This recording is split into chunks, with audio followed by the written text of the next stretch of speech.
There comes a moment in your life when every option seems exhausted, every door seems shut, and every prayer feels unanswered. You look at the circumstances and quietly say to yourself, "This is impossible."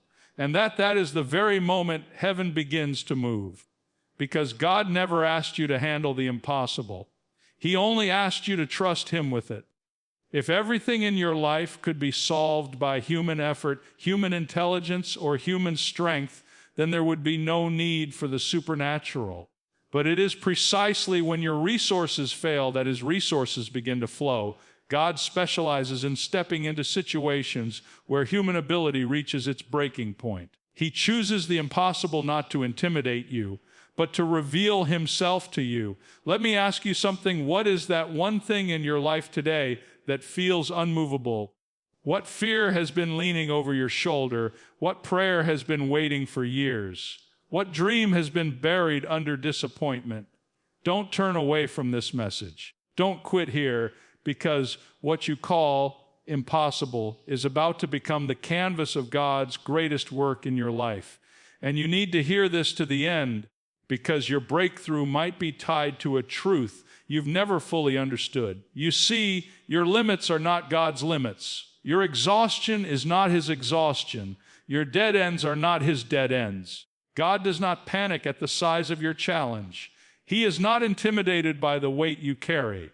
If anything, He is attracted to the places where human strength collapses, because those are the places where His glory shines the brightest. Think about it. The Red Sea did not part until the Israelites were trapped. Daniel did not see the mouths of lions shut until he was thrown into the den. The walls of Jericho did not fall until the people faced a fortress they could not defeat.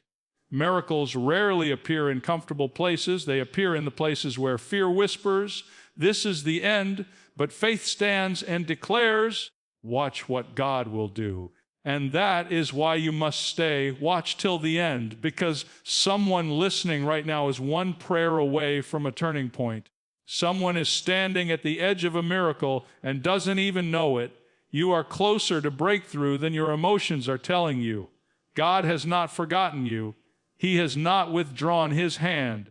If He brought you this far, He will not abandon you now. But hear me, faith is not pretending the mountain isn't real. Faith is acknowledging the mountain, standing in front of it, and declaring, "My God is bigger than this." Faith is refusing to let fear have the final word. Faith is choosing expectation over resignation. God will do the impossible for you, but not while you walk away, not while you surrender to discouragement, and not while you live as if your story is finished. Stay in the fight. Keep believing. Keep praying.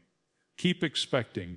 Because persistence is the seed of miracles. The same God who opened seas, shut the mouths of lions, healed the broken, restored the fallen, and raised the dead is the God who stands beside you right now. And He has not changed. So lift your head, strengthen your heart. God is not just able, He is willing. And in His perfect time, He will do the impossible for you.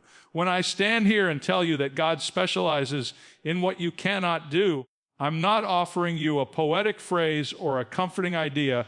I'm giving you a truth that has the power to reshape your entire life if you will dare to believe it.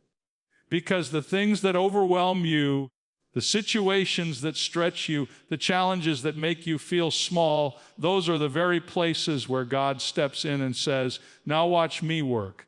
You see, you were never designed to carry the full weight of every problem you face. You were never meant to solve every crisis, fix every broken piece, or climb every mountain through your own strength. And yet, how often do we exhaust ourselves trying to do exactly that? How often do we fight battles that require divine strength while using human hands? How often do we stay awake at night, turning problems over in our minds that God has already promised to handle? Let me speak straight to your heart. The impossible does not intimidate God. It attracts Him. The very things you fear are the moments where His power prepares to reveal itself. The obstacles that leave you shaking your head and saying, "I can't do this," are the ones where heaven leans in and says, "Perfect, because now you'll finally see what I can do." Some of the greatest breakthroughs begin with human weakness. Some of the greatest miracles begin with empty hands, and some of the greatest testimonies are born from situations people thought were hopeless. That's why you cannot give up. That's why you cannot walk away now. Because your impossible place may be the doorway to God's most extraordinary work in your life. Think about it. If you could solve everything on your own, you would never know the power of a God who steps into storms and speaks peace, who faces giants with you, who multiplies what is not enough, and who turns endings into beginnings. The impossible is not your enemy. It is the opportunity for God to show himself strong on your behalf. And maybe right now you're standing in front of something that feels too big, too heavy, too far gone. Maybe you're carrying a burden that no one sees and no one understands. Maybe you've whispered prayers in the dark that felt like they went unanswered. Listen carefully. Your struggle is not a sign of God's absence. It's a setup for his intervention. The things that are out of your hands are never out of his reach. If you were able to control every detail, you would never experience the awe of watching God turn what was broken into something beautiful. You would never see him make a way where no way existed. You would never watch him lift what you could not lift, break what you could not break, or open what you could not open. So when you reach the end of your strength, don't collapse in defeat. Lean into him. That moment where you say, Lord, I can't, is the moment he whispers, but I can. Oh, and when he says, but I can, something remarkable begins to happen inside you. Because that is the very moment faith steps onto the stage, not as a feeling, not as an emotion, but as a force that refuses to let impossibility have the final word. And that brings me to this truth. Faith is the doorway to the impossible. If God specializes in what you cannot do, then faith is the key that unlocks his involvement in your situation. Now, stay with me, because this is where most people misunderstand faith. Faith is not pretending everything is fine. Faith is not closing your eyes to reality. Faith is not painting a smile over a breaking heart. No, faith is standing in the middle of the storm, fully aware of the wind, fully aware of the waves, fully aware of the danger, and still declaring, God will carry me through this. Faith does not deny the problem. Faith denies the problem the power to defeat you. You may feel weak. You may feel unsteady. You may even feel like your faith is barely holding together. But let me tell you something freeing. You don't need perfect faith. You just need the kind of faith that refuses to quit. The kind of faith that says, Lord, I don't understand, but I trust you. I don't see the way, but I believe you will make one. I don't have the strength, but I know you do. That kind of faith may feel small, but when placed in the hands of a limitless God, it becomes unstoppable. And here's the beauty of it. Faith grows in the moments when you depend on him the most. Faith deepens when you face what you cannot fix. Faith strengthens when you walk through what you cannot control. If God allowed you to avoid every challenge, your faith would remain shallow. But when he leads you through deep waters, it's because he wants you to discover that he is the one who keeps you from sinking. You see, faith invites God into the very places you feel powerless. Faith opens the door for him to move, not because he needs your permission, but because he honors your trust. When you trust him in the dark, you give him space to reveal light. When you trust him with the broken pieces, you give him room to restore what was shattered. When you trust him with the unknown, you give him permission to unfold his plan in ways you never imagined. And maybe right now, your faith feels tired. Maybe life has hit you harder than you expected. Maybe you've prayed prayers that didn't seem to move anything. Maybe you're holding on by a thread. But hear me, faith that trembles is still faith. Faith that cries is still faith. Faith that questions is still faith. What matters is that you keep holding on. Because when you choose to trust even when your heart is weary, heaven leans closer.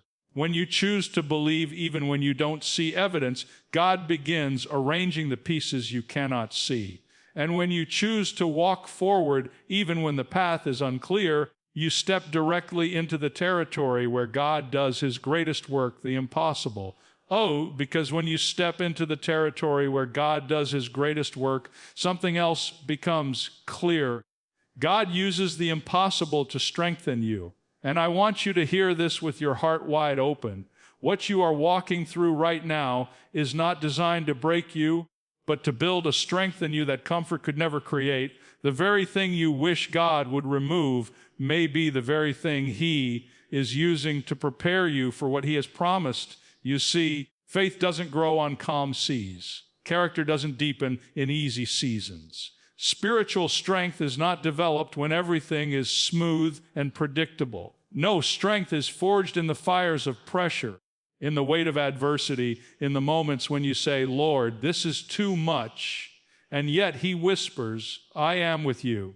That whisper becomes your anchor. That presence becomes your confidence. That walk through the impossible becomes the very reason you rise stronger. And maybe you've wondered, why would God allow me to face something so heavy, something so painful, something so overwhelming? It's because God sees the version of you that you cannot yet see. He sees the strength that will emerge on the other side. He sees the wisdom that will be carved into your soul. He sees the endurance that will take root in your spirit. You see a battle. He sees a breakthrough being formed inside you. Don't misunderstand this. God is not the author of your pain, but he is the redeemer of it. He is the one who steps into the impossible, not just to solve the problem, but to strengthen the person. He does not waste your tears. He does not ignore your struggle. He does not overlook your nights of crying out to him. Every moment, every step, every ache is shaping something eternal in you. When you lift weights, it is the resistance that builds your muscles. Without resistance, there is no strength. The heavier the weight, the stronger the growth. And spiritually, the same is true. The impossible situations you face are the resistance that strengthens your faith. The moments that stretch you are the moments that equip you. The challenges that push you to the end of yourself are the very tools God uses to build a deeper, unshakable trust within you. But here's what makes it even more beautiful. In the process of strengthening you, God reveals more of himself to you. You learn his faithfulness not when the path is clear, but when the shadows deepen. You learn his provision not when you have enough, but when you're standing in need. You learn his power not when your strength is full, but when your strength has run out. You learn his heart not in the sunshine, but in the storm. And if you look back on your life, you will realize something powerful. The seasons that strengthened you the most were the seasons you would have done anything to avoid. The battles you never wanted to face became the foundations of your faith. The valleys you prayed to escape became the very places where you discovered that God was not distant. He was holding you together. So don't despise the impossible you're facing. Don't curse the weight you're lifting. Don't assume the struggle means God is absent. It may be the clearest evidence that he is working, shaping, refining, and preparing you for a future that demands a stronger version of you than the one who first walked into this moment. And as that stronger version of you begins to emerge, there is one more truth you must hold on to with everything in you. Persistence unlocks breakthroughs. If God uses the impossible to strengthen you, then your determination, your refusal to give up, is what opens the floodgates for his supernatural work to be revealed in your life. The enemy doesn't fear your talent, your intelligence, or your resources nearly as much as he fears your persistence, because a persistent believer is unstoppable. You see, most people don't miss their miracle because God said no. They miss it because they stopped one prayer too soon, one step too early, one moment before the breakthrough arrived. The impossible often looks the darkest right before heaven breaks in. And if you quit when the night is at its blackest, you may never see the dawn God has already prepared for you. Persistence is not stubbornness. Persistence is trust in motion. It is faith refusing to lie down. It is hope that keeps breathing even when the air grows thin. It is the Spirit inside you saying, I will not give up on what God has promised me. And let me tell you, you will never regret the battles you pushed through, but you will always regret the ones you surrendered to too early. Look back over your life for a moment. Think of the times when you nearly gave up, when you thought everything was falling apart, when you were convinced God was silent, and yet somehow things shifted. Somehow a door opened. Somehow strength returned. Somehow the situation turned around. That somehow was not a coincidence. That somehow was the faithfulness of God meeting your persistence. And this is why the impossible often lingers longer than we want it to. Not because God is ignoring you, but because persistence is shaping you. Persistence is clarifying your priorities. Persistence is stripping away your dependence on anything but Him. Persistence is preparing you to carry the very blessing you've been praying for, because some blessings require a backbone, not just a prayer. Think about the walls of Jericho. They did not fall on day 1. They did not fall on day 2 or 3. They fell after repeated obedience, repeated trust, repeated steps that seemed to lead nowhere. Every lap looked the same until the final one. That is the power of persistence. You don't always see the progress, but heaven sees every step. And God counts every tear, every effort, every act of obedience. None of it is wasted. And someone listening right now needs to hear this. Just because nothing is moving doesn't mean nothing is happening. God often works behind the scenes, rearranging, aligning, preparing, and positioning things that you cannot yet see. Your persistence is not ignored. It is building momentum in the unseen realm. The moment you feel like giving up may be the moment the breakthrough is standing right behind the curtain. So keep walking even when the ground feels heavy. Keep praying even when the answers seem delayed. Keep believing even when doubt whispers loud. Your persistence is the seed that will produce the miracle. Your endurance is the path that leads to the breakthrough. And your refusal to quit is the very thing that will open the door for God to do the impossible in your life.